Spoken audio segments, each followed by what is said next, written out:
उपमन्यु ने भगवान श्री कृष्ण को कहा कि संपूर्ण पापों को जलाना है तो व्यक्ति को प्रत्येक दिन ध्यान की अवस्था में रहना चाहिए, ध्यान करना चाहिए। लिखा है ध्यायत क्षण मात्रम बहा श्रद्धा परमेश्वरम यद भवेत सुमहि श्रेतः स्यांतो नैव विद। उनका कहना है श्रद्धा पूर्वक क्षण भर भी परमेश्वर का ध्यान करने वाले पुरुष को जो महान श्रेय प्राप्त होता है उसका कहीं अंत नहीं है, वो मरने के बाद भी जिंदा रहता है। ध्यान की इतनी बड़ी अद्भुत पोजीशन है। आप भगवान को निलाते हैं, अच्छी बात है, दिया आरती करते हैं, बहुत अच्छी बात है, लेकिन एकांत में एक आध घंटा रोज बैठिए, चिंतन कीजिए, मनन कीजिए, अकेले में। आप बहू बेटों से बहुत दूर रह रहे हैं तो ये मत सोचिए कि हम तो अकेले रह गए। ये भगवान ने आपको साधना करने के लिए मौका दिया है। साधक अकेले में ही रहता है। झुंड तो गीदड़ों के होते हैं, शेर एकांत में रहता है, अकेले में रहता है, और संयमी पुरुष तो अकेले में रहते हैं। भजनानंदी अकेले में रहते हैं। मैंने बद्रीनाथ की गुफाओं में उन महात्माओं को वहां पड़े हुए देखा है जिन्हें दुनियादारी से कोई मतलब नहीं है, तो उनके साथ में वो भगवान खेलते हैं जिनके लिए लोग तरसते रहते हैं। एकांत का आनंद लीजिए।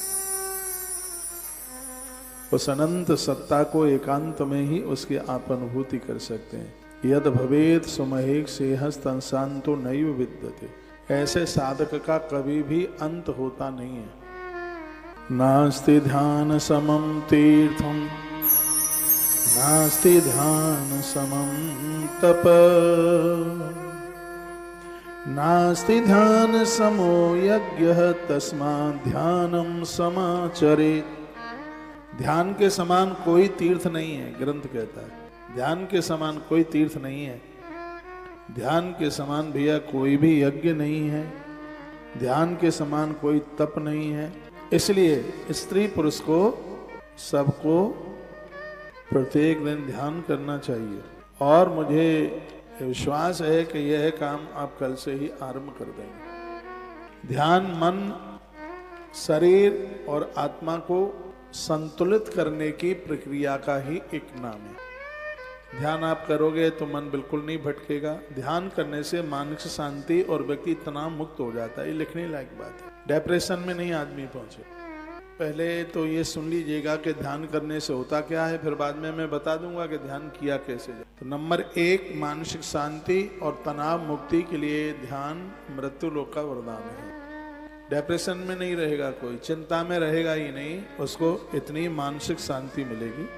ध्यान करने से बुद्धि तीक्ष्ण होती है, बुद्धि पहनी होती है, बुद्धि विवेकी होती है। ध्यान करने से भावना बढ़ती है, भावनात्मक स्थिति बनती है।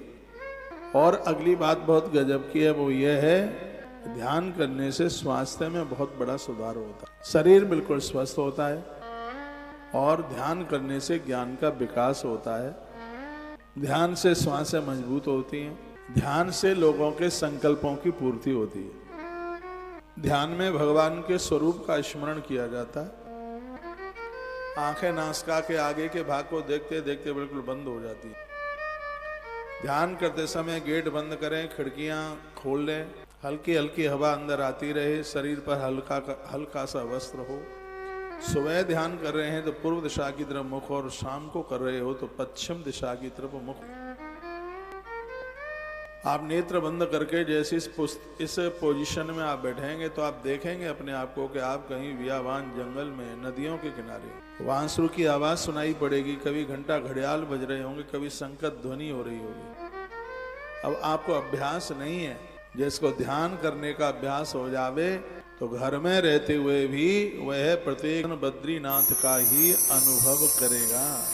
ध्यान की मैं बड़ा विश्वास रखता हूँ, उसमें करता हूँ ना रोज, बहुत मस्ती आती है, बहुत आनंद होता है। तीर्थानि तोय पूर्णानि देवान पाषाण मृण्मयान योगिनो न प्रपद्यन्ते स्वात्मपत्ति कारणम। कहते हैं केवल जल से भरे हुए तीर्थ और पत्थर एवं मिट्टी की बनी हुई देव मूर्तियों के आश्रित रहने से ही अपने से जीवन को मत निकाल देना। ध्यान में आपकी आत्मा भजन में लग जाती है। बिना ध्यान के तो शरीर ही लगता है भजन में। ये लिखने लायक बात है। बिना ध्यान से तो सिर्फ आपका शरीर ही लग रहा है, लेकिन जब आप ध्यान करते हैं तब आपकी आत्मा भी भजन में लग जाती है। जब आत्मा भजन में लग जाए फिर तो व्यक्ति मुक्त ही हो जाता है। हाथ लग जाते हैं भजन में, पाम भी लग जाते हैं, खोपरिया भी लग जाती है, लेकिन चार चीजें लग जाएं तब कल्याण है। चार कौन कौन सी हैं? चतुष्ट अंतःकरण, मन, बुद्धि, चित्त और अहंकार। जब आप ये ध्यान करोगे तब 10 इंद्रियां और चतुष्ट अंतःकरण 14 तत्व यह भगवान के भजन में लग जाते हैं। जिसके 14 तत्व भगवान के भजन में लग जाते हैं वही राम होता है अपने आप में। इसलिए तो 14 वर्ष का वनवास मांगा। 5 ज्ञानेन्द्रिय, 5 कर्मेंद्रिय, मन, बुद्धि, चित्त और अहंकार ये लग जाए तो कहते हैं कि आत्मदेव के ही भजन में लगा लेने से ही तो व्यक्ति अपने आप में मुक्त हो जाता है। योगी नाम जब सूक्ष्म भवेता प्रत्यक्ष ईश्वरम। जैसे अयोगी पुरुषों को मिट्टी और काठ आदि की बनी हुई स्थूल मूर्तियों का प्रत्यक्ष दर्शन होता है, उसी तरह योगियों को ईश्वर के सूक्ष्म स्वरूप का प्रत्यक्ष रूप से दर्शन होता है। एक बात मैं आपको बोलूं जो मैं आपको निवेदन करने के लिए जा रहा हूं इस श्लोक से। जैसे हम मंदिर में जाते हैं तो हमें पाषाण की प्रतिमाएं दिखाई देती हैं, आंखें देखते हैं तो मन को कितनी खुशी होती है। आज हमने खाटू श्याम भगवान का दर्शन, आज हमने हनुमान जी महाराज का दर्शन, शीतला मैया का दर्शन कर लिया। यहाँ इस ग्रंथ के समझने वाले, लिखने वाले कहते हैं जैसे आप लोगों को काष्ठ और पत्थर की प्रतिमाओं का दर्शन करके कितना आनंद होता है। आप काष्ठ और पत्थर की प्रतिमाओं का दर्शन कर रहे हैं, लेकिन योगी सूक्ष्म रूप से प्रत्यक्ष भगवान का दर्शन करता है। जो है भगवान उसी स्वरूप का वो दर्शन करता है। तो ये ध्यान की इतनी बड़ी ताकत है। ध्यान ईश्वर को हमारी आंखों के सामने हर हर महादेव, घर घर